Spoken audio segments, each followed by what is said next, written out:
तो हम लोग आज क्या 17 15 कल डिस्कस किया था ना, तो 17th टेस्ट डिस्कस करते हैं।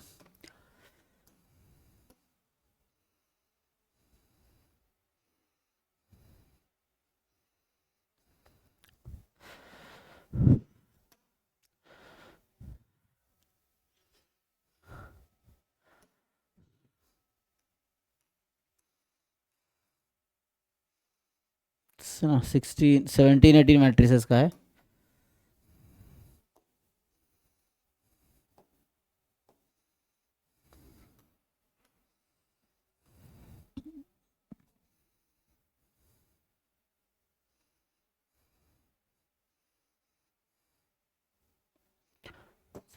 क्या है?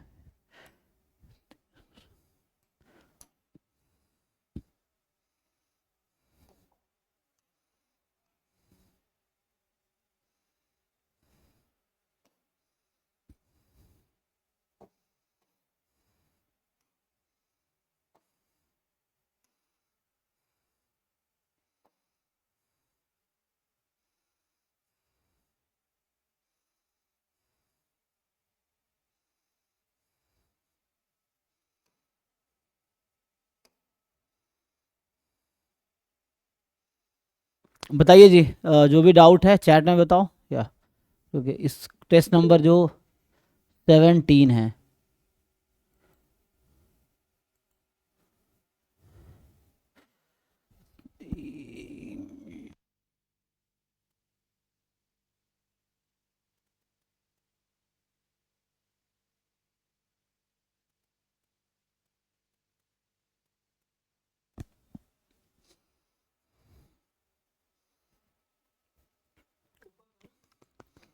हम्म।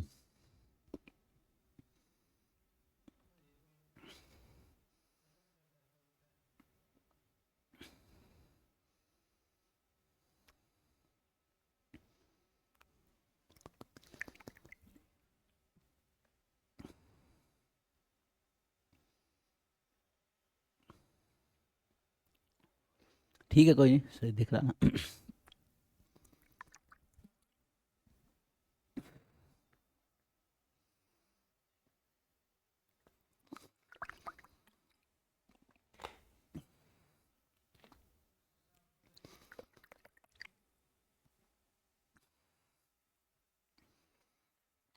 रह दीजिए, बाद में देखेंगे।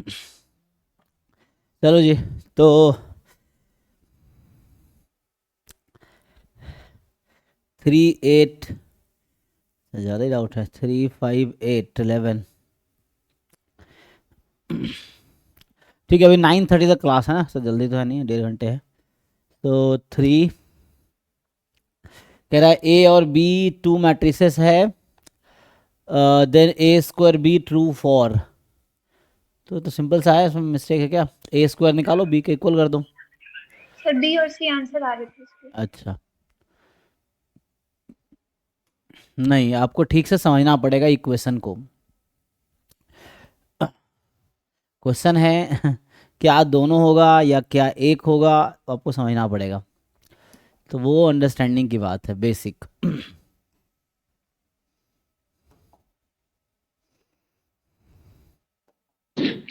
एबीसी तीनों आ रहा था। देखते हैं। क्वेश्चन ये है कि ए स्क्वायर को बी के इक्वल होना है तो अल्फा क्या होगा, है ना। चलिए ए स्क्वायर निकाल लेते हैं।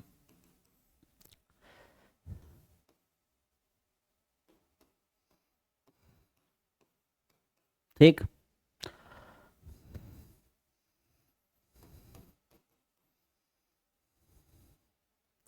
एक्चुअली ना दिक्कत यहाँ पे क्या है, जिन लोगों को दिक्कत आ रहा है, एंड और का दिक्कत है, आपको पता है ना। Alpha is 2 and alpha is 1, तो इसका कॉमन सॉल्यूशन क्या होगा? अगर ऐसा लिखा होता है, मान लो आता है कि alpha is 2 and alpha is equal to 1, तो इम्प्लाइज व्हाट, अल्फा की क्या वैल्यू होगी? दोनों। हाँ, नो अल्फा एग्जिस्ट, क्योंकि एंड है तो दोनों सेटिस्फाई होने चाहिए। दोनों तो हो ही नहीं सकता। अगर मैं बोल रहा हूँ अल्फा 2 है एंड अल्फा 1 है, तो दोनों कैसे हो सकता है? अगर और होता तो दोनों अलाउड है। अगर तो अल्फा इज 2 और अल्फा इज 1, जैसे इक्वेशन को सॉल्व करते हैं और आता है, यहाँ एंड आएगा, तो वो और एंड का दिक्कत है, तो आपको सीखना पड़ेगा, ठीक है ना। तो सब बेसिक अंडरस्टैंडिंग है ना।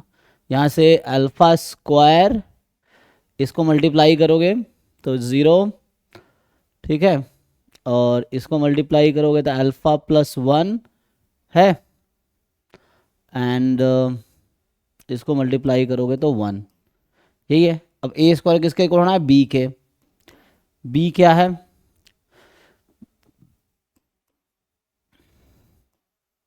वन 1051, ठीक, यहाँ तक। सो बी है 1051। तो जब आप कंपेयर करेंगे तो two matrices are equal if and only they have same order and corresponding elements are equal. तो ऑर्डर तो इक्वल है, हमें करस्पॉन्डिंग एलिमेंट को इक्वल करना है।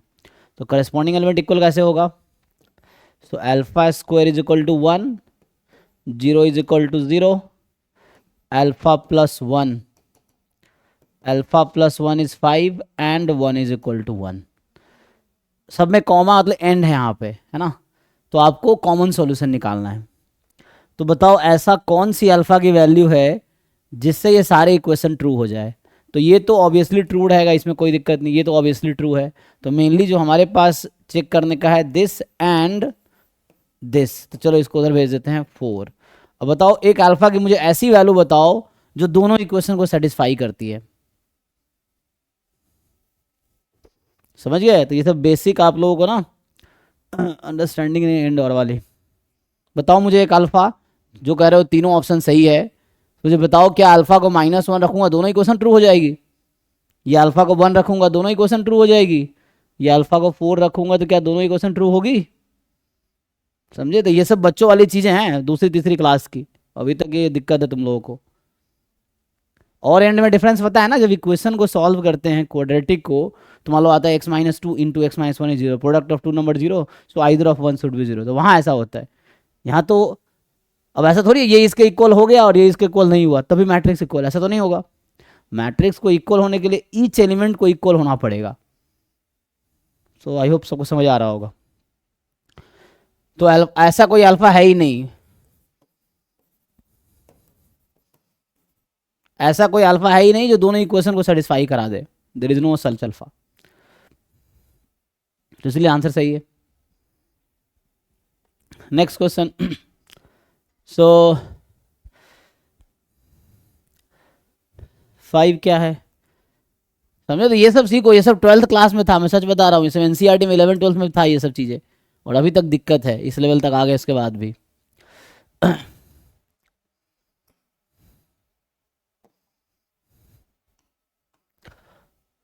F x cos x sin a है, तो एफ एक्स एफ वाई। अरे भाई तो इस समय किसको डाउट आ रहा है।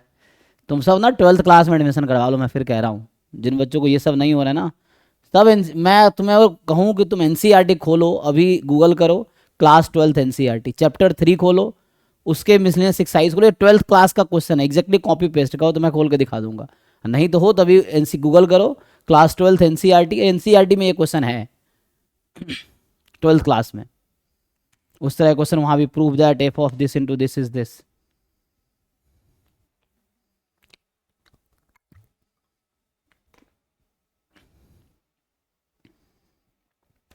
मतलब दिक्कत क्या है ना इन लोगों का है कि एकदम आसान सा क्वेश्चन दे दो मैं कर दूंगा, थोड़ा सा घुमा दिए बस घूम गए। अरे भाई तो इस तरह की हालत रही। दिक्कत क्या है, तुमने ट्राई ही नहीं किया। जिन लोगों को इस क्वेश्चन में डाउट है, ये वो लोग जिन्होंने कोशिश नहीं, इनको देख के ही लगा कि मेरे बस का तो है नहीं, वो छोड़ के डाउट में आ गए। तुम थोड़े से दिमाग लगाओगे, मतलब एक स्टेप आगे बढ़ोगे, आंसर खुद ही आ जाएगा। एफ एक्स है, ये फंक्शन ऑफ एक्स है। एफ वाई में एक्स की जगह वाई रख दो और दोनों मैट्रिक्स को मल्टीप्लाई करो। मल्टीप्लाई करोगे वो sine x plus Y cos x plus Y के फॉर्मूला में ब्रेक हो जाएगा। मतलब अगर क्वेश्चन में कुछ गलती नहीं हुई तो अदरवाइज सिंपल अप्रोच है कि हम मल्टीप्लाई करेंगे तो वो वापस यही मैट्रिक्स बन जाएगी, बस एक्स प्लस वाई हो जाएगा। ऑप्शन देख लेना है। तो मतलब जिनका डाउट है ये वो लोग जिन्होंने ट्राई ही नहीं किया, क्वेश्चन देख के ही छोड़ दिया। अरे थोड़े से दिमाग यूज करो। जैसे मान लो एफ एक्स लिखा हुआ है 2x, तो एफ वाई क्या होता है 2y, एफ जेड क्या होगा 2z। तो उसी तरीके से यहाँ एफ एक्स में x है, एफ वाई चाहिए तो x को हटा के y रख दो और दोनों मैट्रिक्स को मल्टीप्लाई कर दो। सिर्फ मल्टीप्लाई करोगे तुम्हें आंसर दिख जाएगा। लेकिन इतनी हिम्मत होती नहीं सॉल्व करने की, तो सॉल्व करके देखते हैं। देखो हर क्वेश्चन पढ़ोगे तुम्हें लगेगा तुमसे नहीं होगा, तुम ट्राई करोगे फिर हो जाएगा। अब ट्राई नहीं करोगे तो होना ही नहीं है। इसमें क्या ही नया दिख रहा है, इसमें एफ एक्स एफ वाई पूछ रहा है। पिछले क्वेश्चन में वैसे ही था, तो ये सब बहुत मतलब वैसा डाउट है, मतलब कॉमन सेंस क्या बोलते हैं उसे, प्रेजेंस ऑफ माइंड टाइप का नहीं है, देख के हो गया कि बस क्या है।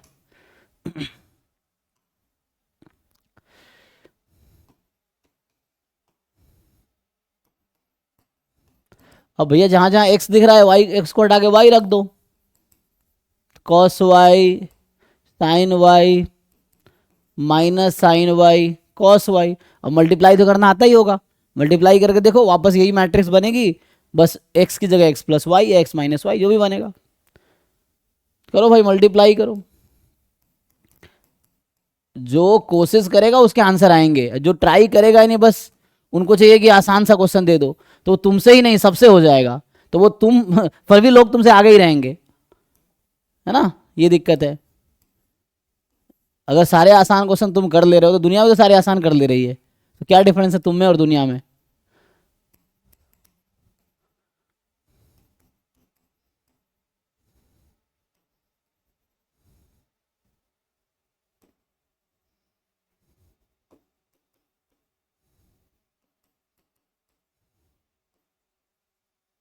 मल्टीप्लाई करो इसको,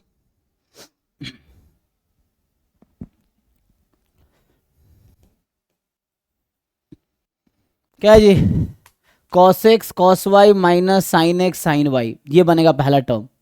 जब हम मल्टीप्लाई करेंगे इसको इससे, तो cos x cos Y minus sine x sign Y, तो क्या होता है फॉर्मूला इसका, कॉस एक्स प्लस वाई। अब ये सब भी नहीं पता है तो कुछ नहीं हो सकता, तो इसको मल्टीप्लाई करेंगे इससे, क्योंकि अभी तुम ग्रेजुएशन कर चुके हो ना, तो वो क्लास 1 से लेकर 10 12 तक का चीज़ें आना चाहिए ना।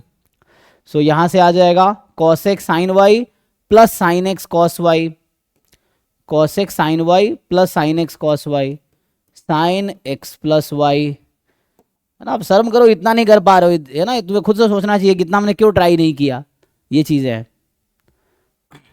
यहाँ से sin x cos Y minus में sin x cos Y minus cos x sign y, so minus में sin x plus y, and इसको उससे मल्टीप्लाई करो, minus sine x sign Y minus plus cos x cos y, तो cos x plus Y.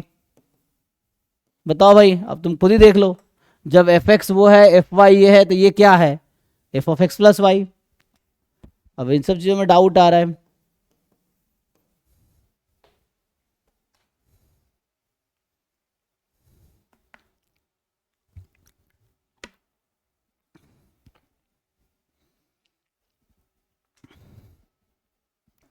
ठीक है ना। तो class 12th के मिसलेनियस एक्सरसाइज खोलोगे चैप्टर 3 एनसीईआरटी में, तो उसमें ये क्वेश्चन है ऑलरेडी। थोड़े से विचार करो कि तुम्हारा क्या लेवल है कि ये सब क्वेश्चन नहीं हो रहा है, और क्या कमियां हैं, क्यों नहीं हो रहा है, उसको दूर करो कि कहाँ पे प्रॉब्लम है। क्योंकि इसमें कुछ नहीं, एक स्टेप बस है, एफ एक्स दिया एफ एक्स एफ वाई करना है बस, तो आंसर ये मिलेगा, देख के छोड़ दिया, ट्राई करते तो हो जाता ये चीज़ें।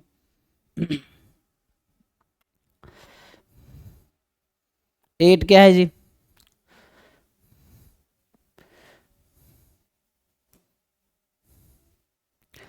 The system of equation this has unique solution only when. अच्छा, तो इस सिस्टम के पास यूनिक सॉल्यूशन है। सर इसमें सी आंसर आ रहा था। अच्छा ठीक है, देखते हैं। तो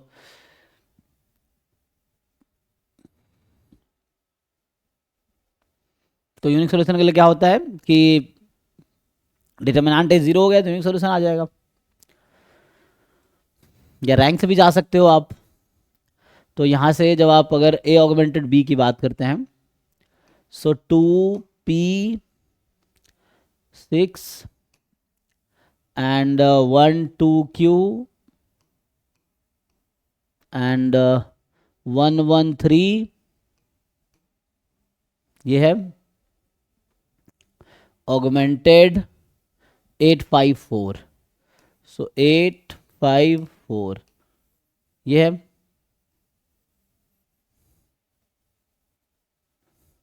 दिस हैज यूनिक सॉल्यूशन, है ना। तो इसका अच्छा सिस्टम हैज यूनिक सॉल्यूशन, तो इसका मतलब है कि रैंक ए और ए ऑगमेंटेड बी दोनों क्या है, rank A and A augmented B दोनों यहाँ पे 3 है, यही है ना। तो A and A augmented B दोनों 3 है हमारे पास। तो डिटरमिनेंट ए को 0 कर दो, उससे आ जाएगा जो भी आएगा। सो चलो डिटरमिनेंट 0 कह रहा हूँ, मतलब सिस्टम है ना, यूनिक सॉल्यूशन कब होता है, if and only if determinant A is non zero. क्योंकि इफ एंड ओनली होता है ना, क्योंकि determinant A is then unique solution, A non zero unique solution, या unique solution then determinant non zero, if and only. ठीक है, ये जो system of A x is equal to B, जहाँ ए स्क्वायर मैट्रिक्स है, has unique solution if and only if determinant A is non zero. So determinant A को non zero कर दो, तो 1 2 क्यू 1 1 3, यहाँ भी देखते हैं क्या आता है नॉन जीरो। पहले खोलो डिटरमिनेंट कितना आता है, ओपन करके, ओपन करो इसको, बताओ भाई जिसका डाउट है क्या आया था, डिटरमिनेंट को लेके आया था, डिटरमिनेंट से नहीं किए थे या रैंक से किए थे? रैंक से किए थे सर। रैंक से। अच्छा रैंक से किए थे, कोई बात नहीं, इससे करके बताओ कितना आएगा। डिटरमिनेंट खोलो जरा अभी,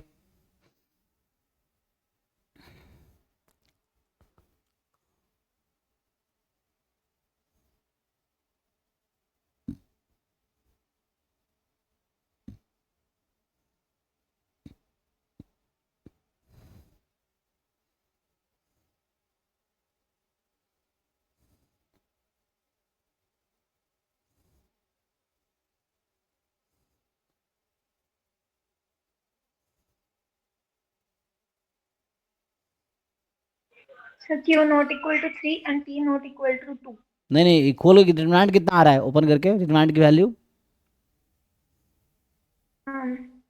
6 minus 2Q minus 3P plus PQ 6 minus 2Q minus 3P plus PQ. PQ, ऐसा। अच्छा बाकी लोग भी देख लो भाई, ओपन ओपन करो, चेक करो, यही आ रहा है क्या आपका भी? हाँ सही है। ठीक है, तो यहाँ से पूछ रहा है कि system has unique solution only when, देखो मेथड कोई भी लगाएंगे आंसर सेम आएगा, तो उसमें कोई दिक्कत है। रैंक से करेंगे तब भी वही आंसर आएगा, डिटर्मिनेंट से करेंगे तब भी वही आंसर है, क्योंकि मेथड कुछ भी हो आंसर सेम रहता है ना। तो ये है। अब इसमें कह रहा है कि अब जैसे ये सब है, अगर हम P को 2 Q को 3 रखेंगे नॉन जीरो आएगा क्या? सो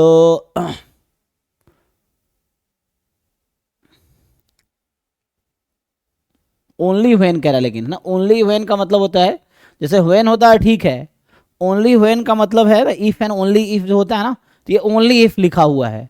जैसे इफ एंड ओनली इफ होता है डबल इम्प्लाइज, अगर लिखा था if and only if, only if होता है दिस, देन होता है दिस, ठीक है ना, ओनली इफ।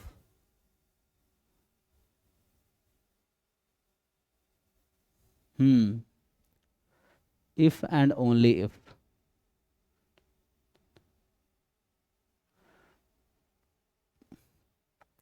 ठीक है, कौन सा ऑप्शन है ना सफिशिएंटली जस्टिफाई करेगी इसको।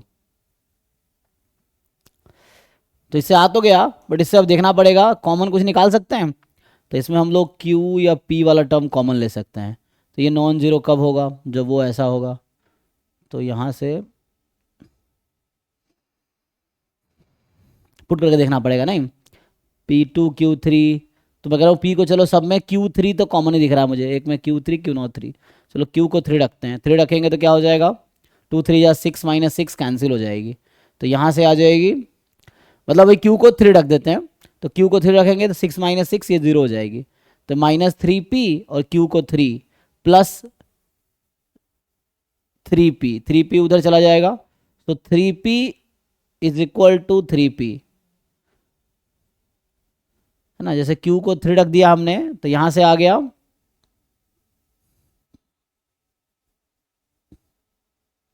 तो ये तो 0 हो गया लेफ्ट साइड, जो C ऑप्शन आप कह रहे हो, अगर हमने Q को 3 रख दिया तो लेफ्ट साइड ही 0 हो गया, चेक करो। अगर Q को 3 रखोगे तो 0 हो जाएगा। तो C ऑप्शन ट्रू तो नहीं लग रहा मुझे, क्योंकि C में Q 3 दे रखा है, और अगर हम Q को 3 रख रहे हैं तो वो 0 हो जा रहा है, चाहे P कुछ भी हो, P पर डिपेंड ही नहीं कर रहा है। Q को 3 रखने पे ही 0 हो जा रहा है वो, तो AC तो ऐसे ही आउट हो गया। ठीक है, देखो AC तो ऐसे ही आउट हो गया। या मैं रैंक से भी करके दिखा देता हूँ। B जो है P को 2 रखते हैं, तो P को 2 रखेंगे तो क्या होगा, तो 3 2 जा 6, तो यहाँ से आ जाएगा 2Q is equal to 2Q, तो फिर से इक्वल हो जाएगा ये। ओ सर फैक्टर्स टाइप बना लो ना, एक 3 माइनस क्यू, एक 2 माइनस पी, दो बन रहे हैं। अच्छा, फैक्टर कर लें। अच्छा चलो फैक्टर कर लेते हैं, नहीं तो फिर रैंक से ही करेंगे, क्योंकि आंसर भी लग रहा है उसके अकॉर्डिंग बनाया है तो, है ना। मतलब कई मेथड सबसे होंगे, कई कुछ मेथड लेंदी, कुछ में ईजी होता है। तो देख लेते हैं, अगर फैक्टर करना चाहो तो फैक्टर कर लेते हैं, इन दोनों को एक साथ कर लो तो तो ब्रैकेट लगाने की जरूरत नहीं थी, कोई बात नहीं, ठीक है। क्या कॉमन ले, 2। सो इसमें अगर मैं 2 कॉमन लेता हूँ तो कितना बचेगा, और इन दोनों में ये ब्रैकेट हटा दो, है ना, तो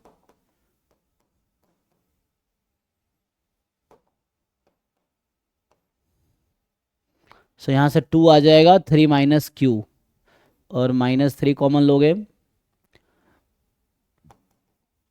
सर माइनस पी कॉमन। हाँ -p कॉमन लेंगे तो क्या बचेगा, 3 minus Q, this is non zero. तो यहाँ से क्या आ जाएगा, 3 minus Q into 2 minus P is non zero.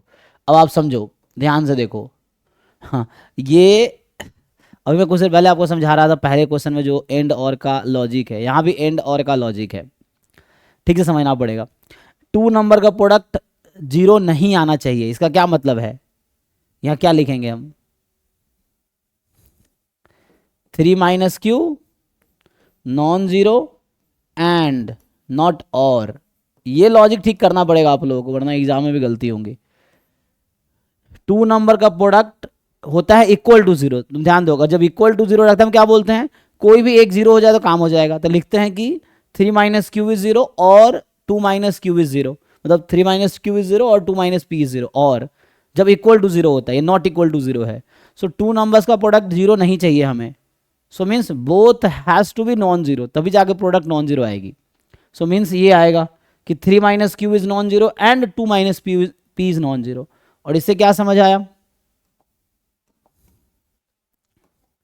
तो इससे समझ आया 3 is not equal to Q and 2 is not equal to P. अब बताओ ये कौन सा ऑप्शन है, कोई भी ऑप्शन नहीं है ना। तो ये सब समझो, ये सब मेन वही लास्ट में जाके ना ये इक्वेशन सॉल्व करने का दिक्कत है। तो रैंक से करोगे तब भी यही आएगा, वहां भी ऐसी ही सिचुएशन बनेगी, मतलब इवन रैंक वाले मेथड से करूंगा तब भी ऐसे ही आएगा कि Q has to be not equal to 3 and P has to be not equal to 2, तभी जाके ये सिस्टम ऑफ यूनिक सॉल्यूशन होगा। सर रैंक से किया था, पर क्यू की वैल्यू पे डिपेंड नहीं कर रहा था कुछ। ऐसा तो नहीं है, तो मैं अभी सॉल्व करूंगा, फिर अभी तुम सोचोगे कि नहीं फिर कहाँ गलती, देखो मैं उससे भी कर देता हूँ। यही तो सीखना है भाई तुम लोगों को, इसलिए क्वेश्चन प्रैक्टिस करो और इंडिपेंडेंटली प्रैक्टिस करो, सीखो कहाँ गलती हो रही है। गलती तो सबसे होती है, मतलब जितनी गलतियाँ करोगे उतना सीखोगे। अब एग्ज़ाम में नहीं करो, यहाँ गलती करोगे तो एग्ज़ाम में गलती नहीं होगी, ये है। तो उसके लिए बहुत ज़्यादा प्रैक्टिस करने की ज़रूरत है, ताकि गलतियाँ समझ आए कहाँ कहाँ हो रही हैं।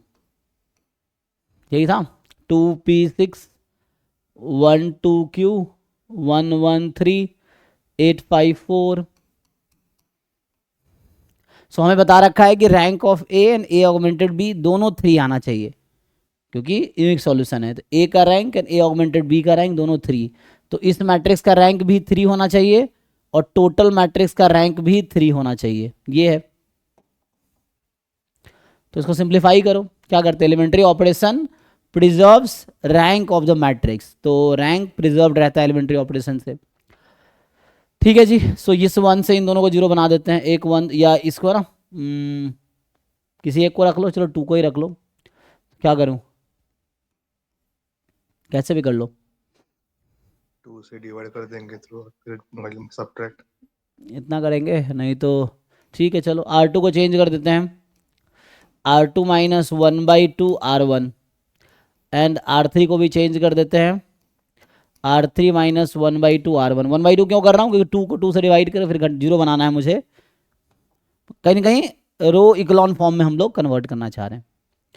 तो यहाँ से क्या बनेगा ये, तो हम लोग फर्स्ट रो को अभी चेंज नहीं कर रहे हैं।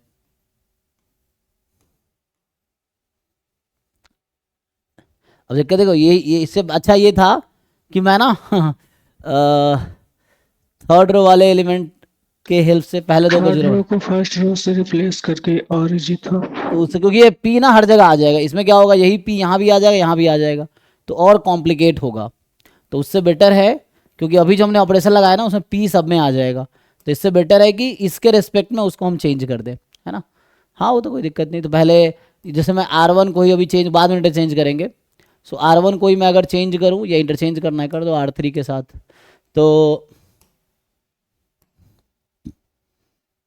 R3 को ऊपर ले जाओ 1 1 3 4, और यहाँ हो जाएगा R2 as it is 1 2 Q 5 and 2 P 6 8, ये है।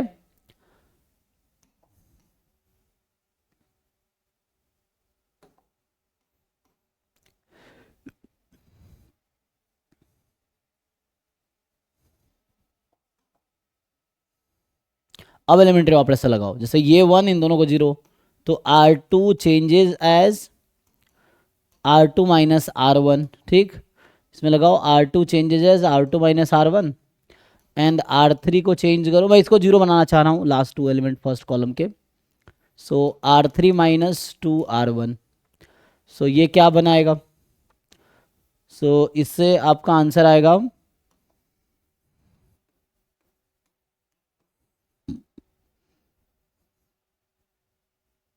0 1 Q minus 3, R2 minus R1 कर रहे हैं, 5 माइनस 4 1, और ऐसे ही R3 माइनस 2 R1, तो 0 P माइनस 2, यहाँ 0 और यहाँ 0। अब सोचो, अभी ध्यान से देखो, यहाँ पे ये 1 1 आ गया, तो 1 1 एक 1 दूसरे 1 को 0 बना सकता है। याद है ना रो इक्लॉन फॉर्म क्या होता है, कि जो पाइवट एलिमेंट है उसके नीचे के एलिमेंट 0 होने चाहिए। सो ये है फर्स्ट रो का पाइवट एलिमेंट, नहीं सॉरी वो वाला, तो ये इसके नीचे के सारे एलिमेंट 0 हैं। अच्छा ये जैसे 1 सेकेंड रो का पाइवट एलिमेंट है, तो इसको 0 कैसे बनाओगे, तो बेटर ये है, देखो तो अभी तुम्हें यहाँ से भी तुम डिसाइड कर सकते हो कि रैंक 3 कब होगी, तुम खुद सोचो।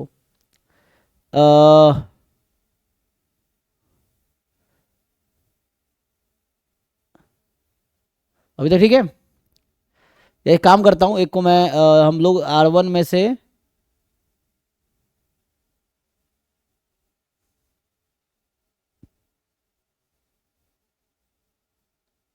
हाँ ठीक है ना, चलो देखो। सो रैंक ऑफ ए 3 होना चाहिए, तो ये क्या इंप्लाई कर रहा है, रैंक 3 कब होगा ए का, तो फर्स्ट रो का पाइवट एलिमेंट ये है, सेकेंड रो का ये है, थर्ड रो का ये होगा। अब सोचो, पहली बात, अगर P माइनस 2 मान लो 0 हो गया, चलो तो क्या आएगा, थर्ड रो क्या हो जाएगी, 0 रो, तो रैंक ए की कितनी हो जाएगी, तो ए की रैंक कितनी हो जाएगी अगर P माइनस 2 0 हो गया, तो 2 तो हो नहीं सकती क्योंकि यूनिक सॉल्यूशन है। तुम्हें बता रखा है कि रैंक ए का 3 है, तो इससे ये तो गारंटी है कि P माइनस 2 0 नहीं हो सकता, तो ये तो समझ आ गया कि P कभी 3 नहीं हो 2 नहीं हो सकता, तो P कैन नॉट बी 2, एक तो ये समझ आ गया। अब दिक्कत ये है, देखो रो इक्लॉन फॉर्म कहता है कि ये दोनों पाइवट एलिमेंट है, तो अगर 1 सेकेंड रो का पाइवट एलिमेंट है तो इसको 0 बनाना पड़ेगा ना, 0 बनाना पड़ेगा इसको, क्योंकि रो इक्लॉन फॉर्म में ये होता है कि पाइवट एलिमेंट के बिलो एलिमेंट हमेशा 0 होने चाहिए, तो 1 तो सेकेंड रो का पाइवट एलिमेंट, इसको 0 बनाना पड़ेगा, और अगर ये 0 हो गया तो रैंक 2 हो जाएगी, तो इसको ठीक से काम करना। देखो तो इसका मतलब है कि एक्चुअली हमें क्या करना होगा सेकेंड रो का एलिमेंट 0 तो हो ही नहीं सकता ना, वरना रैंक 2 हो जाएगी। तो अभी रैंक रो 2 और रो 3 को इंटरचेंज कर लो। तो इससे क्या आएगा? सो 1 1 3 4 और 0। सर कॉलम कॉलम 2 और कॉलम 3, सेकंड कॉलम और थर्ड कॉलम को करने पे हो जा रहा है कॉलम नहीं घटा सकते हो, गलत हो जाएगा। रो ऑपरेट इंटरचेंज। नहीं कॉलम इंटरचेंज नहीं कर सकते, वो गलत है। रो इक्लॉन फॉर्म में सिर्फ रो पे ऑपरेशन होगा, कॉलम पे नहीं। तो तो या वैसे भी मैट्रिक्स में एक टाइम पे एक ही भी काम कर सकते हैं, दोनों मिक्स नहीं कर सकते। नहीं कोई जरूरी नहीं है। एलिमेंट्री ऑपरेशन में ऐसा यहाँ पे स्पेशली रो इक्लॉन फॉर्म डिटर्मिनेंट जब निकाल रहे हैं दोनों कर सकते हैं, रो कॉलम दोनों को ऑपरेट कर सकते हैं। मैट्रिक्स में हाँ मतलब मैट्रिक्स में स्पेशली जब, क्योंकि इसका नाम है रो इक्लॉन फॉर्म, तो रो वर्ड इसलिए क्योंकि रो ऑपरेशन लगाएंगे इसीलिए। सो कॉलम इंटरचेंज नहीं कर सकते, ठीक है ना। तो यहाँ से आ जाएगा 0 p-2 0 और ये 0 हो गया। हमने पहले ही देखा कि p-2 0 नहीं हो सकता। अगर p-2 0 हो गया रैंक 2 हो जाएगी। तो हमारा जो गिवन कंडीशन है कि यूनिक सॉल्यूशन होना चाहिए, तो रैंक ए 3 होना चाहिए, रैंक ए ऑगमेंटेड बी भी 3 होना चाहिए। तो रैंक ए 3 तभी होगी जब p-2 0 नहीं होगा, तो p2 नहीं होगा। तो इसका मतलब ये नॉन जीरो एलिमेंट गारंटी है, तो इसको ऊपर भेज दिया, बाद में उसको 0 बना देंगे। और यहाँ पे है 0 1 q-3 1। अभी के लिए समझो। अब इसको हम 0 बनाते हैं with the help of p-2। अच्छा एक काम करो, अब हमें पता चल गया ना p-2 नॉन जीरो है, तो इसका क्या मतलब है कि हम p-2 से डिवाइड कर सकते हैं, इसको कर सकते हैं कि नहीं, क्योंकि p-2 नॉन जीरो है। तो मैं एक ऑपरेशन लगाऊंगा, या वहाँ भी कर सकते थे ये काम। हाँ ठीक है चलो। So R2 changes as 1 upon p-2 R2, because we know p-2 is non zero, तो हम इससे डिवाइड कर सकते हैं, जीरो तो हो नहीं सकता वो।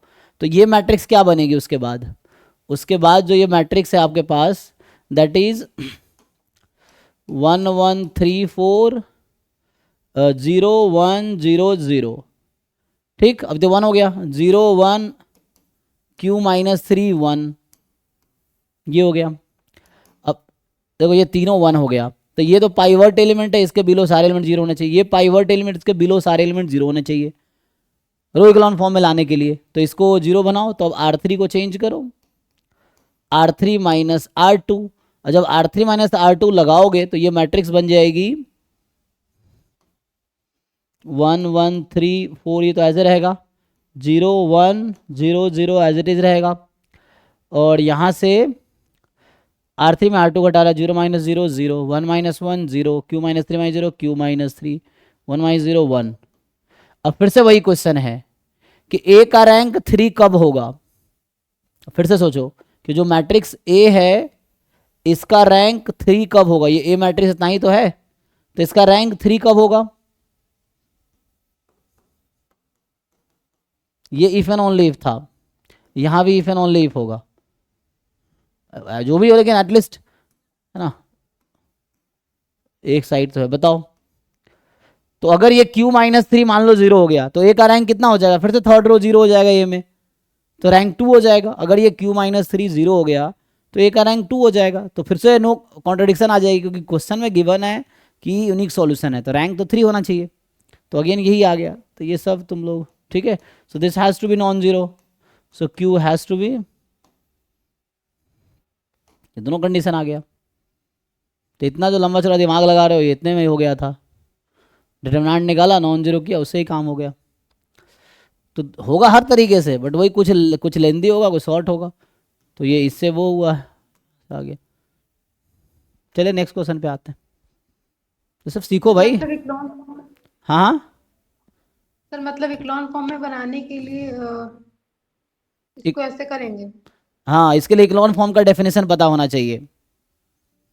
जैसे किसी भी टॉपिक पे क्वेश्चन करने के लिए पहले वो टॉपिक आना चाहिए, है ना। तो अगर आपको टॉपिक नहीं आता, पहले टॉपिक पढ़िए, ये चीज़ है। तो इक्लॉन फॉर्म पहले आपको पता हो कि इक्लॉन फॉर्म की डेफिनेशन क्या है, तभी तो इक्लॉन फॉर्म से कन्वर्ट करेंगे। तो ये रैंक निकालने के लिए हम लोग इक्लॉन फॉर्म में कन्वर्ट करते हैं, है ना। किसी मैट्रिक्स का रैंक निकालना था, हम इंडायरेक्टली ए का रैंक ही निकाल रहा था।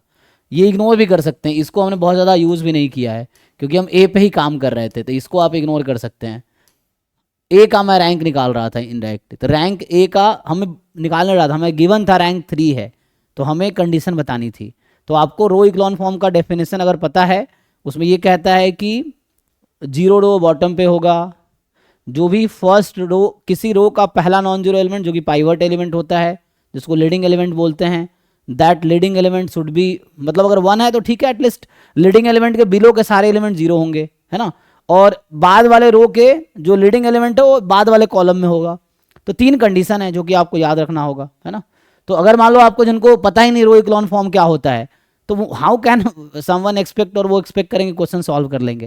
ये तो वैसे ही हो रहा है, आप पता ही नहीं आपको क्या है, आप ऐसे ट्राई कर रहे हो, मतलब वैसे हो गया जैसे मंजिल पता ही नहीं हम जा रहे हैं ऐसे ही, तो उससे कुछ नहीं होना है।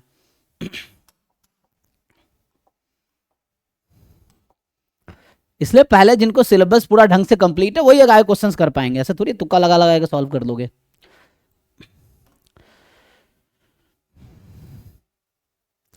चलिए जी, 5 3 5 8 किया ना, 11 15, और इससे मुझे ये समझ आ रहा है तुम लोगों को लिनियर अलजेब्रा कितना वीक है, मतलब इतने छोटे छोटे डाउट्स आए हैं। वर्क करो भाई इस पे। जिन लोगों को ये सब वीक लग रहा है, पहले तो मैं सलाह दूंगा कि क्लास 11 12 के कोई भी बुक उठाओ, उसके मैट्रिसेस एंड डिटर्मिनेंट चैप्टर है उसको कर लो ठीक से, उससे बहुत सारी चीज़ें क्लियर हो जाएंगे, बेसिक्स जो दिक्कत आ रही हैं। सर 9 नंबर एक बार देख लीजिए। आप सॉल्व करके आए हो या ऐसी हवाबाजी कर रहे हो यहाँ पे? अरे नहीं सर, सॉल्व सर 9 में सर 0 आ रहा है मेरा अभी, सर 9 में। तो इसमें Yes, क्या sir. है, ए है this be the matrix, A एक मैट्रिक्स दे रखा है, आई यूनिट मैट्रिक्स है, then number of real values of lambda for which this matrix is singular. तो सिंगुलर आपको पता ही है, तो कितने आंसर गलत है। तो indirectly number of real eigen value पूछ रहा है,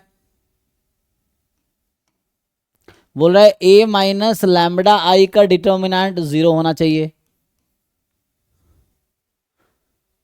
सर ये स्क्यू सिमेट्री मैट्रिक्स दी है, ऑड ऑर्डर की है, Yes, तो sir. हाँ फिर तो उससे क्या होगा? सर तो उसकी जो आइगन वैल्यू होती है तो 0 होंगी या फिर इमेजिनरी में होती है। जी प्योरली इमेजिनरी होगी जी। Yes sir. तो एक तो 0 होगी, ये पक्का है, क्योंकि हम जानते हैं ऑड ऑर्डर में एक तो 0 आता ही है ना। तो एक 0 होगा, ऑड ऑर्डर के कोई भी स्क्यू सिमेट्रिक मैट्रिक्स है उसकी एक आइगन वैल्यू 0 होगी, ठीक है। तो हमसे पूछा है कि the number of real eigen value of lambda for which this, तो बताइए स्क्यू सिमेट्रिक, आप कह रहे हैं सही कह रहे हैं, मैं कह रहा हूँ जो आइगन वैल्यू निकल के आएगी सॉल्व करके, एक 0 आएगी और एक ऐसा होगा ए प्लस आयोटा बी, अगला होगा a minus iota b, purely imaginary होता है तो ए 0 होगा। So plus iota b minus iota b ऐसा कुछ आएगा, प्लस माइनस आयोटा बी ये आएगा आपको, प्लस माइनस √3 आया था सर, प्लस √3 आया होता। अच्छा ये √3 आ गया जी। सो इसका मतलब ये हुआ कि ये आपका आंसर है। So you have 3 eigen value solve करके 0 √3 आयोटा माइनस √3 आयोटा ये आ गया। अब बताइए, ठीक है। So how many real eigen values are there? 1, 0 is the real number है।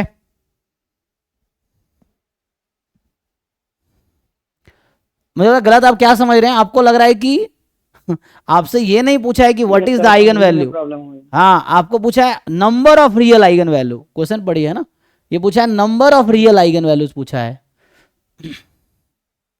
So they are not asking the what is the value eigen value, पूछा है कि कितने रियल आइगन वैल्यू मिल रहे हैं। So there is a 1 real eigen value which is 0।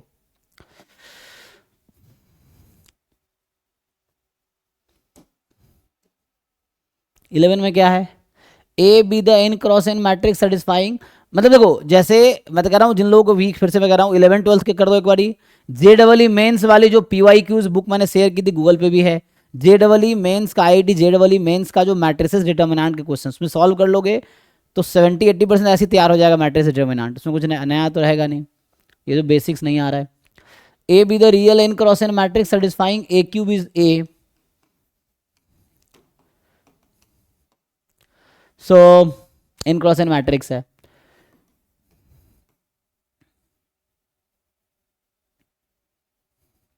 So A cube A का मतलब है ए क्यूब माइनस ए इज 0। और जैसे यहाँ पे लिखूँ मैं, तो इससे इक्वेशन अगर बनाएंगे तो matrix is satisfying x cube minus x is 0, ठीक है ना।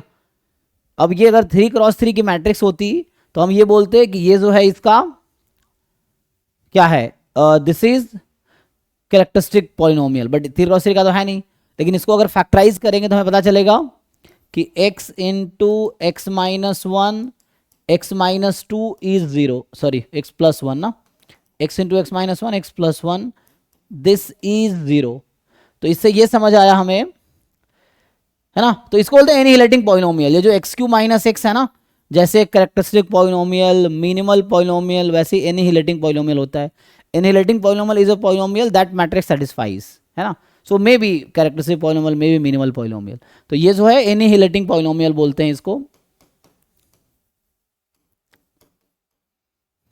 तो इससे ये समझ आता है कि x इज 0 1 माइनस 1, तो जो मैट्रिक्स है उसकी जो आइगन वैल्यू होगी या तो 0 होगी, यहाँ और है, यहाँ एंड नहीं है, क्योंकि प्रोडक्ट है ना, 3 नंबर का प्रोडक्ट 0 होना है, तो at least one of them should be 1। तो आइदर x इज 0 और x इज 1 और x इज माइनस 1, यहाँ और है, ठीक है। अब सोचो कि आइगन वैल्यू या तो ऐसा हो सकता है कि सारी आइगन वैल्यू 0 है, ऐसा भी हो सकता है, या हो सकता है कि सारी आइगन वैल्यू 1 है, हो सकता है सारी आइगन वैल्यू माइनस 1 है, ये हो सकता है कुछ 0 है, कुछ 1 है, कुछ माइनस 1 है, मतलब ऑल पॉसिबल, ऑल कॉम्बिनेशंस, है ना, इस तरह से। तो अब सोचो क्या बोल रहा है कि ट्रेस इज ऑलवेज, तो क्या ट्रेस ऑलवेज एन होगा? ऑलवेज तो एन नहीं होगा। अगर आइगन वैल्यू सारी माइनस 1 हो गई तो एन तो नहीं आएगा, तो मतलब एक काउंटर एग्जाम्पल मिल जाएगा हमें। तो ए फॉल्स है। 0 कब आएगी ट्रेस? जब सारी आइगन वैल्यू 0 होगी, तो जरूरी नहीं है ये सारी। माइनस एन ट्रेस कब होगी? जब सारी आइगन वैल्यू माइनस 1 होगी, क्योंकि सम ऑफ ऑल आइगन वैल्यूज। तो नॉन ऑफ दिस सही तो है। बताओ जिनको डाउट है, क्या डाउट?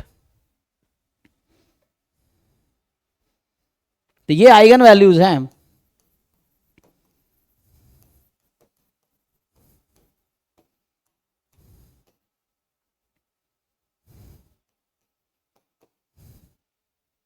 है ना, roots of characteristic polynomial is eigen value, roots of minimal polynomial is eigen value, है ना, इस तरह से। और इनहेरिटिंग पॉलिनोमियल से भी जो रूट्स आ रहा है वो उनमें से आइगन वैल्यूज ही होगा, है ना। नॉट ऑल, जरूरी नहीं सारे आइगन वैल्यू होंगे ही, बट ये है कि आइगन वैल्यू इनमें से ही होगा, बाहर का नहीं होगा। मतलब ए मैट्रिक्स का आइगन वैल्यू जो होगा 0 1 माइनस 1 में से ही होगा, कोई 2 3 कभी नहीं हो सकता ए की आइगन वैल्यू। जो सॉल्यूशन आपके मैट्रिक्स अगर किसी इक्वेशन को सेटिस्फाई कर रही है तो उसी इक्वेशन में से आइगन वैल्यू निकलेगी, बाहर से नहीं आ सकती।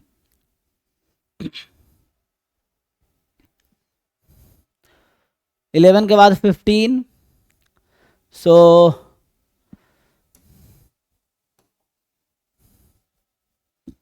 ए बी दे रखा है, सी दे रखा है, विच of the following relation is true. इसमें शायद पहले आंसर मिस्टेक था। सर इसमें डी। अच्छा, आंसर मिस्टेक था ना। तो ठीक है, वो तो जस्ट मल्टीप्लाई करेंगे तो मिल जाएगा, जैसे वो दिख रहा है ऐसे ही कि ए को हम कॉस से मल्टीप्लाई करेंगे, डायगोनल पे कॉस आ जाएगा, और बी को साइन से करेंगे तो नॉन डायगोनल इधर साइन आ जाएगा, ऐड करेंगे। हाँ, डी ऑप्शन इसका करेक्ट होगा, सही कह रहे हैं।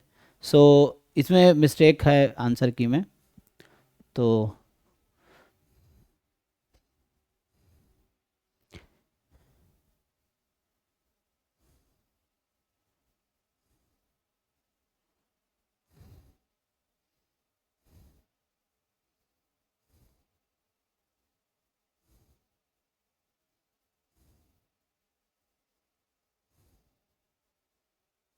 एक मिनट, तो इसको मैं भेज देता हूँ।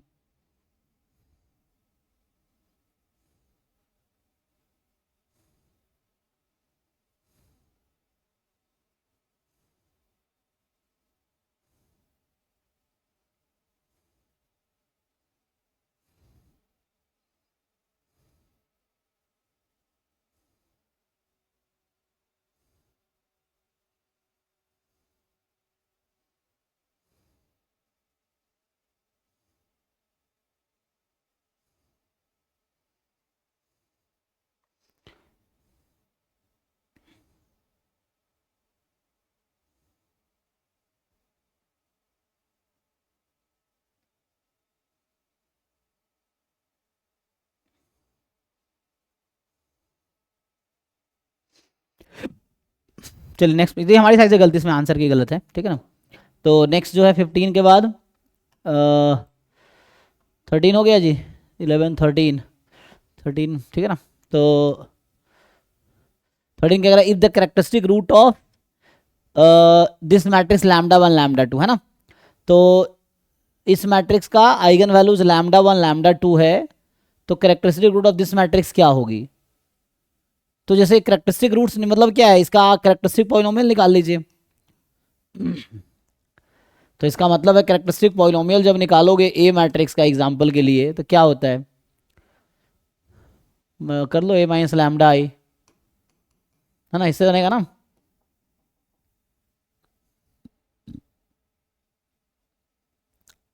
सेम ही आएगा, दोनों का शायद सेम ही आता है, तो दिक्कत क्या है इसमें। ये सर सेम आएगा। तो दोनों की कैरेक्टरिस्टिक पॉलिनोमियल सेम ही आती है, इसमें क्या जो ये आएगी कैरेक्टरिस्टिक पॉलिनोमियल ऑफ बी निकालोगे सेम ही आएगी, इसका कैरेक्टरिस्टिक पॉलिनोमियल निकालो सेम मिलेगी, उसका सेम। सो टू मैट्रिक्स का कैरेक्टरिस्टिक सर ये पॉलिनोमियल, एडजॉइंट है ना, वो मैट्रिक्स का एडजॉइंट है ना ये। डायगोनल को चेंज करो, नॉन डायगोनल का साइन चेंज करो, हाँ एडजॉइंट है एग्जैक्टली, ओके हाँ एडजॉइंट मैट्रिक्स ऐसे तो इनवर्स भी इनवर्स भी है वो। अच्छा क्योंकि डिटरमिनेंट इसका 1 होगा, ओके ऐसा है। हाँ वो दोनों। हाँ तो डिटर्मिनेंट 1 है तो इनफैक्ट इनवर्स भी है। अच्छा तो एक ए है तो ए इनवर्स इज बी, तो ए की आइगन वैल्यू अगर लैम्डा है तो ए इनवर्स की क्या होगी 1/λ होगी, है ना। लेकिन इसमें ये है जैसे जो आइगन वैल्यूज आएगी वो ऐसी आएगी कि सेम ही आ जाएगी, आइगन वैल्यू निकालोगे ना, हैं सर इसमें सर सेम मतलब कॉन्जुगेट सर इसमें आएंगे। हाँ तो जो भी आएगा ना वो ऐसा होगा लैम्डा 1 लैम्डा 2 जो आएगा तो 1/λ1, तो यहाँ ऐसा होगा 1/λ1 लैम्डा 2 के इक्वल होगा और 1/λ2 लैम्डा 1 के इक्वल हो जाएगा, ऐसा आइगन वैल्यू अगर आप एक्सप्रेसिवली निकालोगे ना तब भी आपको समझ आएगा। तो कई सारे अप्रोच हैं, तो अगर आपने ये देख लिया ठीक है, लेकिन इसमें होता क्या है कि आइगन वैल्यू निकाल के देखो आप, तब आपको समझ आएगा कि तो दोनों के कैरेक्टरिस्टिक पॉलिनोमियल सेम है तो टू इक्वल पॉलिनोमियल के इक्वल रूट्स आएंगे, तो जो रूट्स आएंगे यहाँ से वही रूट्स यहाँ से आएंगे, तो जो आइगन वैल्यू ए का होगा वही आइगन वैल्यू बी का होगा, ठीक है, तो इससे आ जाएगा। नेक्स्ट जो है 13 15 है ना, 15 हो गया, 21 23, सो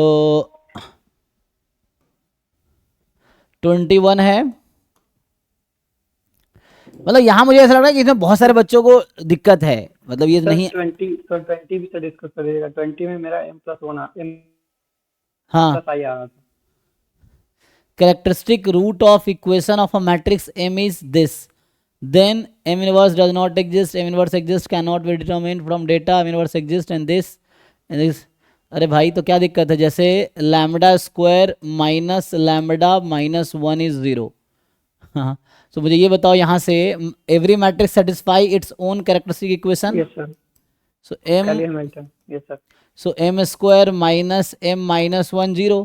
अच्छा यहाँ से ये बताओ इसके रूट्स क्या है, इसका डिस्क्रिमिनेंट क्या है, इसका कोई रूट 0 होगा, कहने का मतलब सारे नॉन नेगेटिव नॉन जीरो आएंगे ना, तो इसका मतलब मैं कह रहा हूँ लैम्डा नॉन जीरो है, इसका मतलब एम इनवर्स एग्जिस्ट, तो एम इनवर्स से दोनों तरफ मल्टीप्लाई कर दो, मल्टीप्लाई करना आता है, you multiply both side M inverse, तो यहाँ आएगा m minus I minus M inverse is 0 into M inverse 0, तो यहाँ से एम इनवर्स कितना आ गया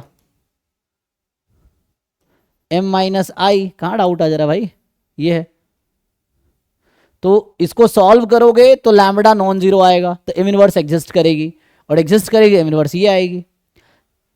एक्चुअली दिक्कत क्या है, तुम लोगों को मैट्रिक्स डिटरमिनेंट वीक है, जिन लोगों को नहीं आ रहा, मुझे यही रियलाइज हो रहा है, पहले इतना डाउट किसी को नहीं आया था इस टेस्ट में, इसका मतलब आप लोगों को ठीक से मैट्रिक्स डिटरमिनेंट आता ही नहीं है, तो उसको सीखने की ज़रूरत है, ये है जिनको नहीं आता है। इसमें क्या ही नया होगा तो क्या बताओ, इसमें क्या डाउट है, एक एक लाइन का सॉल्यूशन है इसमें, मतलब इसकी मतलब प्रैक्टिस की कमी है, थोड़ी प्रैक्टिस करो, कोई दिक्कत, ये भी प्रैक्टिस ही तो हो रहा है इनडायरेक्टली, टेस्ट में क्या है प्रैक्टिस ही हो रहा है, लेकिन तुम्हें इसको और प्रैक्टिस की ज़रूरत है। अगर बेसिक वीक लगे तो 11 12 JEE का मेन क्वेश्चंस कर लो, फिर होगा वो भी ठीक है, तो जैम MA है उसके लीनियर वाले क्वेश्चंस कर सकते हो, मैट्रिक्स के जैम MS के PYQ कर सकते हो, और भी जो एंट्रेंस है डिफरेंट एग्जाम जहाँ लीनियर वाले क्वेश्चन आते हैं वो ट्राई करो, मतलब सॉल्यूशन वही है प्रैक्टिस, किसी सब्जेक्ट में बहुत अच्छे नहीं हो तो अच्छा प्रैक्टिस करोगे अच्छे हो जाओगे, जो अच्छे हैं उन्होंने बहुत प्रैक्टिस किया है, ये चीज़ है।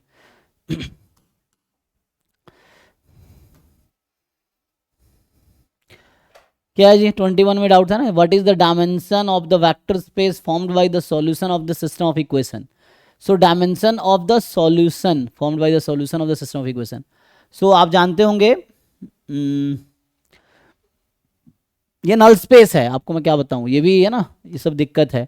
इस इक्वेशन को हम ऐसा लिख सकते हैं, ये स्पेस लिख देता हूं मैं कि मान लो वेक्टर स्पेस V है, तो x1 x2 x3 ये मेरा वेक्टर सच दैट इसको हम ऐसा लिख सकते हैं ना, दिस इज 0। तो क्या है मैट्रिक्स 1 1 1 और 1 2 0 और मान लो नहीं हो रहा है तो ये नहीं कि छोड़ देंगे एग्जाम में, तो छोड़ दोगे तुम्हारा रैंक खराब आएंगे, क्योंकि बाकी बच्चे तो नहीं छोड़ रहे ना। तो तुम्हें पता होना चाहिए कि बच्चे पिछले साल 3500 बच्चे एग्जाम दिए थे, इस बार उससे ज़्यादा ही होंगे। सीटें इस बार IITs में सिर्फ 128 सीटें हैं, तो आपको ये समझना है कि 128 बच्चों का ये IIT में एडमिशन होगा, जस्ट 128 बच्चों का ही एडमिशन होगा। अब आपका प्रिपरेशन क्या उस लायक है कि आप उस 128 में आओगे या उसके बाहर आओगे, ये आपको डिसाइड करना है। एडमिशन IIT में सिर्फ 128 बच्चों का होगा, ये IIT कानपुर, बॉम्बे, तिरुपति, और एक IIT कौन है तीसरा वाला, वो पलक्कर, तो उसमें मैथमेटिक्स है, आप देख लेना। हाँ उसमें आप जब साइट पर देख लेना सब डेटा है, तो उसके अकॉर्डिंग प्रिपरेशन करो। अब आप सोचोगे कुछ टॉपिक छोड़ देंगे तभी हो जाएगा, तो अगर हो जाएगा तो अच्छी बात है, लेकिन आपको डिसाइड करना अपना स्ट्रेंथ वीकनेस के हिसाब से क्योंकि कंपटीशन है, रैंकिंग होगी और रैंक के अकॉर्डिंग एडमिशन होगा, ये चीज़ है।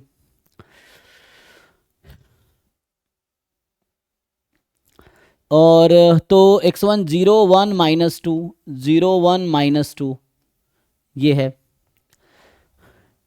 और यहाँ पे है x1 x2 x3। So this is something like x vector such that ax is 0, और इसको बोलते हैं नल स्पेस ऑफ A, और इसका जो डायमेंशन है उसको बोलते हैं नलिटी ऑफ A। और आपने रैंक नलिटी थ्योरम सुना होगा, तो रैंक प्लस नलिटी बराबर नंबर ऑफ कॉलम्स। तो इस क्वेश्चन में जो आपसे पूछा गया वो नलिटी ऑफ मैट्रिक्स A पूछा गया है, तो उसके लिए आपको पहले रैंक निकालना पड़ेगा। तो क्या इस मैट्रिक्स का रैंक निकाल सकते हो आप, और अगर रैंक निकाल लोगे तो रैंक प्लस नलिटी बराबर 3, तो 3 minus rank is the answer of this question. तो बताओ रैंक क्या है A का, तो क्यों डाउट आ रहा है, तो बहुत बेसिक क्वेश्चन है ना। और इसे मुझे समझ रहा, आपने थ्योरी ढंग से नहीं किया, तो सिलेबस ही ढंग से नहीं किया होगा। जिन बच्चों ने सिलेबस ठीक से कंप्लीट किया होगा उनको तो ये डाउट नहीं आना चाहिए, ये सब डाउट। अगर लीनियर बेटा तुम ढंग से पढ़े हो कि नलिटी क्या होता है, डायमेंशन क्या होता है, नल स्पेस क्या है, नलिटी क्या है, रैंक क्या है, तो वैसे ही 0 लेवल का क्वेश्चन है ये। निकालो रैंक, निकालो डिटर्मिनेंट निकाल लो A का। अगर A का डिटर्मिनेंट नॉन जीरो आ गई तो रैंक 3 है, रैंक 3 है तो इसका मतलब कई सारे तरीके बताए थे हमने रैंक के लिए ना। रैंक निकालने के हमने 3 तरीके बताए थे, डिटर्मिनेंट के थ्रू भी हो जाएगा, रो इक्लॉन फॉर्म के थ्रू हो जाएगा, number of linearly independent column उसके थ्रू भी हो जाएगा।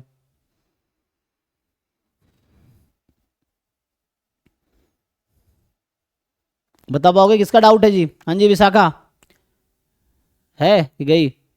बताओ रैंक निकालना आता है? Yes sir. हाँ निकालो रैंक, निकाल के बताओ यस इस सर, मैट्रिक्स। 3 आ गया सर, डिटर्मिनेंट नॉन जीरो। हाँ तो डिटर्मिनेंट अगर नॉन जीरो तो रैंक 3 है, और रैंक 3 है तो नलिटी हो जाएगी 3 माइनस 3 0, क्योंकि रैंक प्लस नलिटी बराबर नंबर ऑफ कॉलम। इसको बोलते हैं rank nullity theorem in matrix. So ये आपका आ गया rank plus nullity number of columns, इस तरीके से। तो रैंक 3 है तो नलिटी 0 हो गई, तो आंसर इज 0।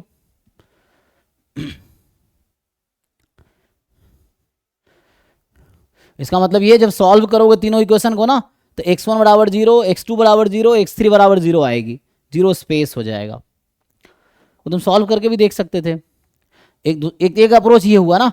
दूसरा अप्रोच है 3 इक्वेशन है, 3 वेरिएबल सॉल्व कर सकते हैं। देखो यहाँ से लास्ट इक्वेशन में x2 बराबर 2x3, उसके ऊपर वाले इक्वेशन में रख दो, सॉल्व करके x1 x2 x3 की वैल्यू निकाल लो, उससे पता चल जाएगा कि तो उसमें क्या होगा, x1 बराबर 0, x2 बराबर 0, x3 बराबर 0। तो मतलब यहाँ से ये समझ आया कि v इज द 0 स्पेस, 0 0 0। तो 0 स्पेस का जो डायमेंशन होता है वो 0 होता है। सो डायमेंशन ऑफ v 0, तो वैसे भी आंसर आ जाएगा। अगर सॉल्व करोगे तीनों वेरिएबल की वैल्यू 0 आएगी, तो डायमेंशन 0 हो गया।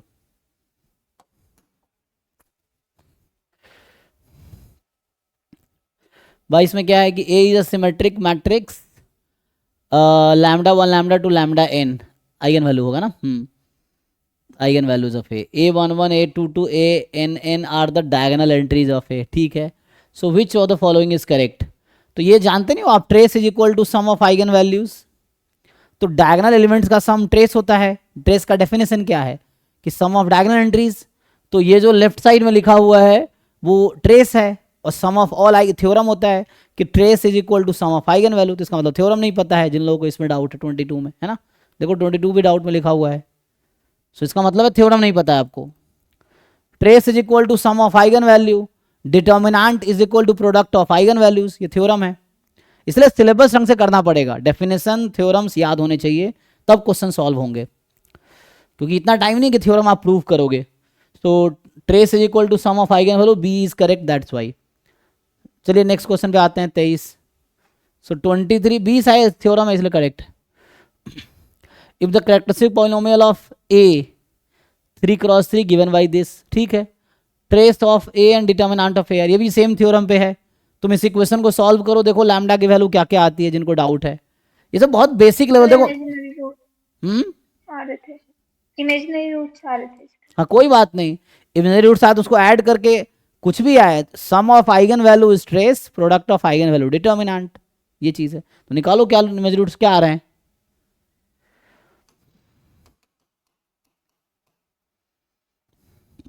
फोर ए सी, तो 4 इंटू 28 अपॉन 2a, सो दोनों लैम्डा आ जाएगा एक साथ, -2 प्लस माइनस, तो कितना आ जाएगा 4 √4 बाहर गया, 2 1 20 27, 27 का √3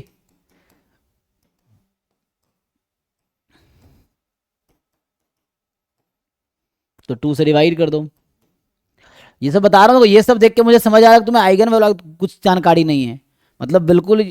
जिन लोगों को ये सब डाउट है, आपको आइगन वैल्यू ढंग से पढ़ना पड़ेगा। बुक उठाओ, पढ़ो, सॉल्व एग्जाम्पल करो, थ्योरम्स याद रखो, डेफिनेशन याद रखो, नहीं तो रिकॉर्डेड लेक्चर ऑलरेडी आपको प्रोवाइड कर रखा है ऐप पे, जाके आइगन वैल्यू आइगन वेक्टर वाला टॉपिक देख लो, रिकॉर्डेड लेक्चर देख लो एक बारी, उसमें जाके देख लो एक बार, पढ़ लो, समझ आ जाएगा।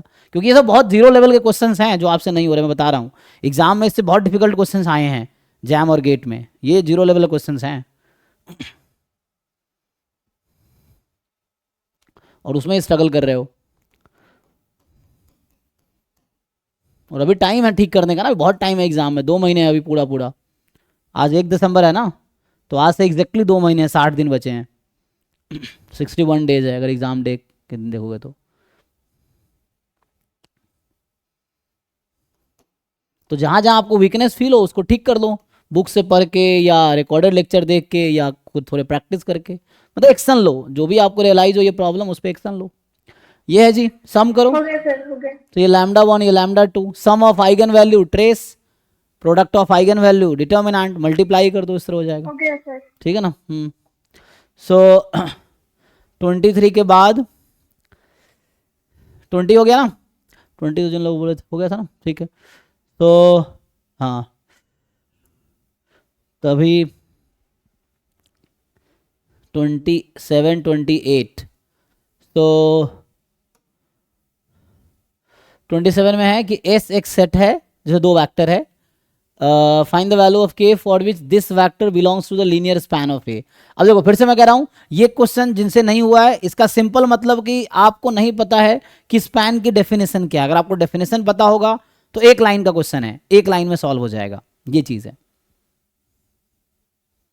स्पैन का मतलब क्या होता है कि लीनियर कॉम्बिनेशन में लिख सकते, है ना।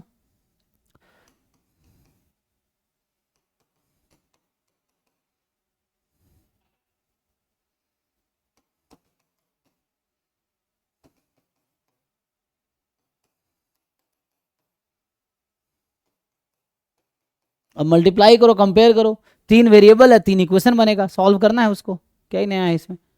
यहाँ से जब मल्टीप्लाई करोगे तो यहाँ से आ गया 2k + 2, 3, 10 जो है ये इक्वल होगा -c1 + 2c2, 0 × c1 0 प्लस यहाँ c2 C1 प्लस 4C2। बताओ क्या ही दिक्कत है? लीनियर स्पैन होता है कि set of all linear combinations?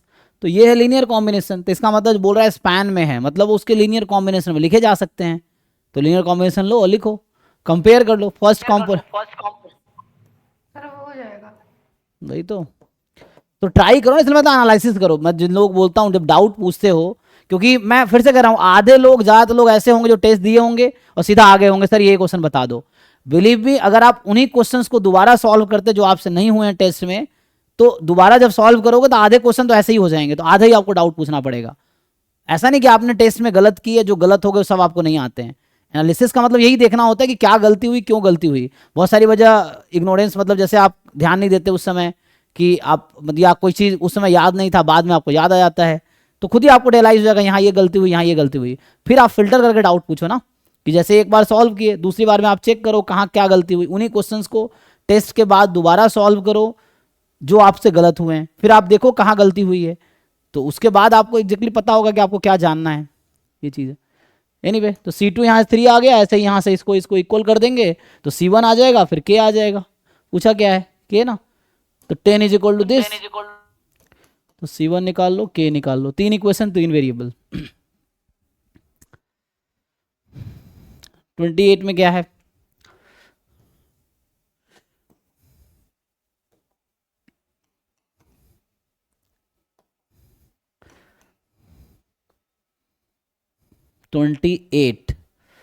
M विदा, मतलब जैसा क्वेश्चन जब भी आप करते हो आप देखो कि आपको ऐसा क्या है इस क्वेश्चन जो नहीं आता है, तो आपको पता चलेगा आपको डेफिनेशन नहीं आता था, या थ्योरम नहीं आता था, या अप्रोच नहीं पता था, या कैलकुलेशन मिस्टेक हुआ है, या कई बार आंसर सही भी निकालते हैं गलत टिक कर लेते हैं गलती से, वो भी हो जाता है। तो उसको फिर नेक्स्ट टाइम इंप्लीमेंट करो, उस पर एक्शन लो उसको ठीक करने के लिए। सो एम क्रॉस एन की मैट्रिक्स है जहाँ एम लेस देन एन है, रैंक एम है इसका। ओके, तो देन ओके, तो अभी क्या करना है कि हमारे पास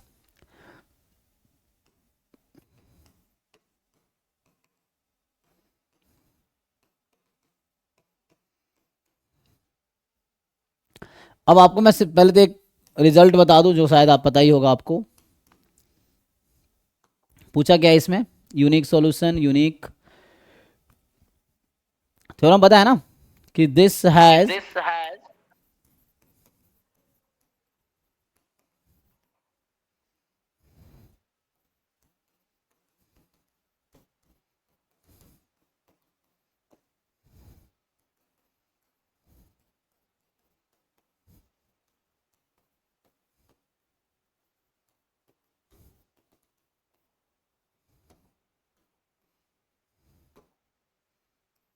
डिफरेंट ना, ये है।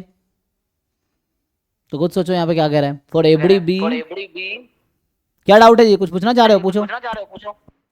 सर इसमें सी ऑप्शन में ये डाउट है कि किसी भी बी के लिए मतलब नो सॉल्यूशन तो मिल सकता है ना? सी में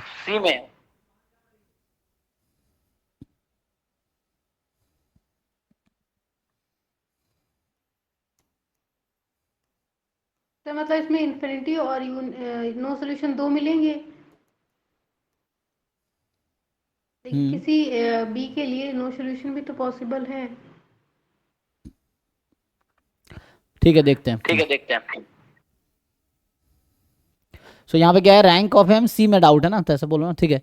तो कह रहा है कि there exist B in R M में एक ऐसा बी मिलेगा जिसके लिए M X is equal to B के पास नो सॉल्यूशन होगा। ओके,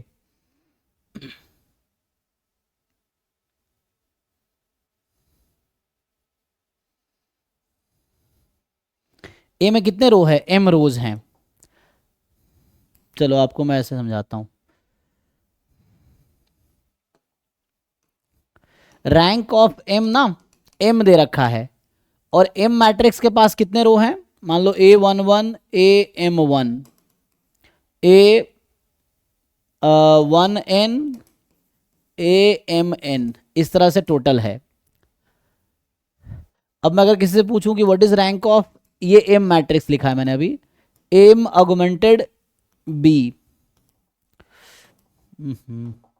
सो एम ऑगमेंटेड बी, ये एम है। तो एम ऑगमेंटेड बी जो मैट्रिक्स होगी, पहले वो मैट्रिक्स लिख देता हूं। So what is M augmented B matrix. So यही वाली मैट्रिक्स होगी A11 A12 A1n, है ना, फिर A21 A22 चलता रहेगा, AM1 AMN, ठीक। और इधर होगा मान लो B1 B2 BM।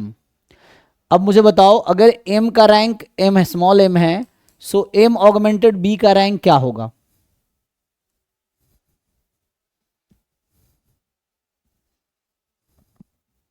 तो रैंक का जो डेफिनेशन है मैं बता देता हूं, रैंक का जो डेफिनेशन है इसमें M रैंक स्मॉल m है, means there are small m number of linearly independent row, और इसमें m नंबर ऑफ रो ही हैं। Yes, sir. तो इसका क्या मतलब हुआ?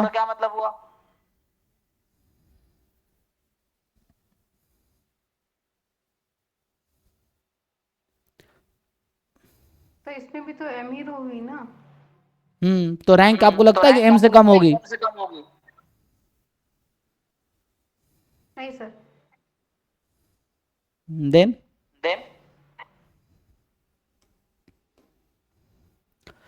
ऑल रोज आर इंडिपेंडेंट, तो ऑल रोज आर इंडिपेंडेंट, कहाँ दिक्कत है? बी से कोई फर्क ही नहीं पड़ेगा रैंक पे, क्योंकि सारे रो इंडिपेंडेंट है। जैसे एम रो है, सारे रो इंडिपेंडेंट है।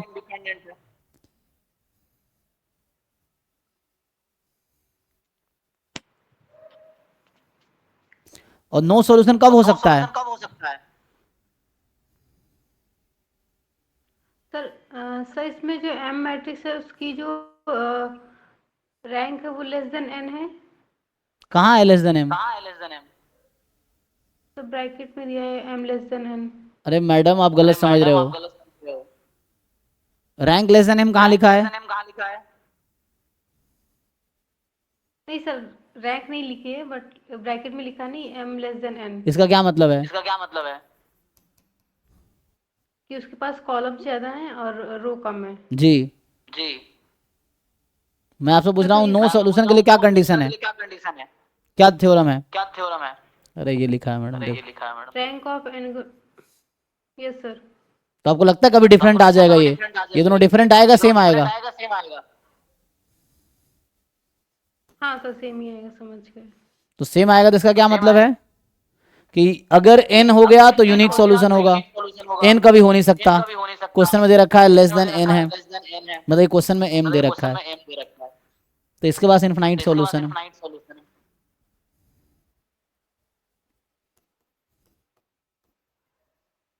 जैसे वो 2x3 की मैट्रिक्स है, उस तरह से केस है ना? Yes sir. ठीक। Okay sir. इसमें एक्चुअली दिक्कत क्या, आप सही से सोचते नहीं हो, आप मतलब वही जल्दीबाजी वाली चीज, जल्दीबाजी में की है फिर पूछ लिए। अगर घर पे खुद ही एनालाइज करोगे तो आपको समझ आएगा अच्छा यहाँ ये है। तो ये सब जितने भी आज डाउट लोगों ने पूछे हैं सब 0 लेवल के क्वेश्चंस थे। मतलब इस ये टेस्ट अगर बोला जाए कि easy medium advance, this is very easy test, और स्टिल इतने डाउट्स आए हैं, मीन्स आप लोगों को लीनियर अलजेब्रा पार्ट वीक है, उस पर वर्क करने की जरूरत है। नहीं वर्क करोगे एग्जाम में भी नहीं होगा सॉल्व, ये चीजें हैं, तो आपको वर्क करना पड़ेगा। उसके लिए टेस्ट दो, जब टेस्ट दियो एनालाइज करो कहाँ क्या गलती है, उस पर वर्क करो। जैसे नहीं पता आइगन वैल्यू क्या होता है, डेफिनेशन पढ़ो, थ्योरम्स पढ़ो उसका, आइगन वेक्टर का, नल स्पेस का, स्पैन का, रैंक का, ये सब है। तो ये भी ऐसे m लेस देन मतलब ये 2x3 4x5 या 2x6 इस तरह का मैट्रिक्स है। तो a का रैंक m का रैंक m ऑगमेंटेड b का रैंक इक्वल है, तो और अगर n के इक्वल कभी हो ही नहीं सकता, क्योंकि रैंक m है जो कि लेस देन n है, तो n तो यूनिक सॉल्यूशन कभी नहीं आएगा इसमें, इनमें हमेशा इनफाइनाइट सॉल्यूशन आएगा। तो इनफाइनाइट सॉल्यूशन होगा इसमें क्योंकि रैंक m है। ठीक है, और कोई क्वेश्चन बचा है किसी का? टेस्ट नंबर 17 में सर 29 का अप्रोच होता है जस्ट तब तो आइगन वेक्टर निकाल लेते हैं, उसमें आइगन वेक्टर ही गिवन है। कौन सा question? 29 m matrix m has eigen value 1 and 4 with corresponding eigen vector, then m is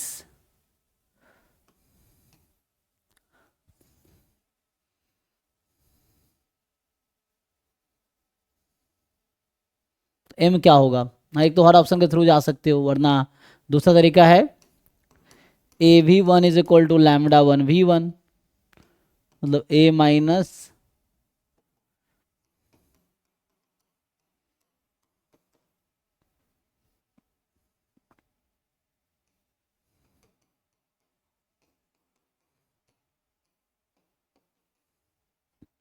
ये है।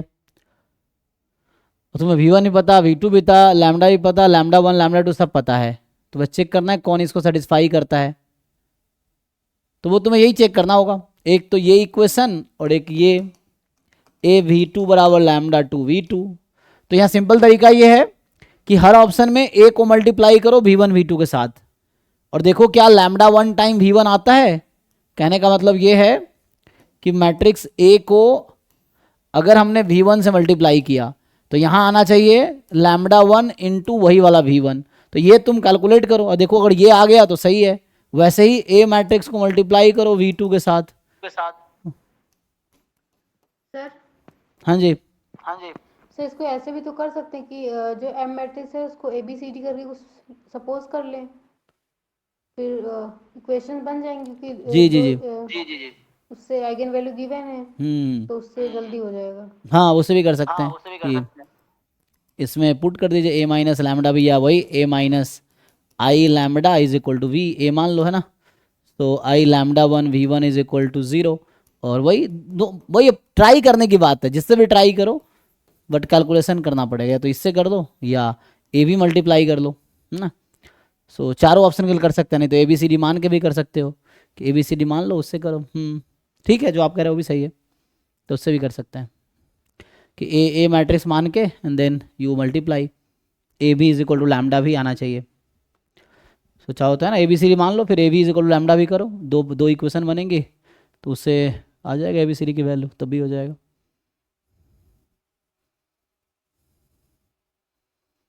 और क्वेश्चन रह गया इसमें किसी का? नहीं सर हो ठीक है ना, गया। चलिए फिर ठीक है, कल आगे डिस्कस करते हैं। Thank you.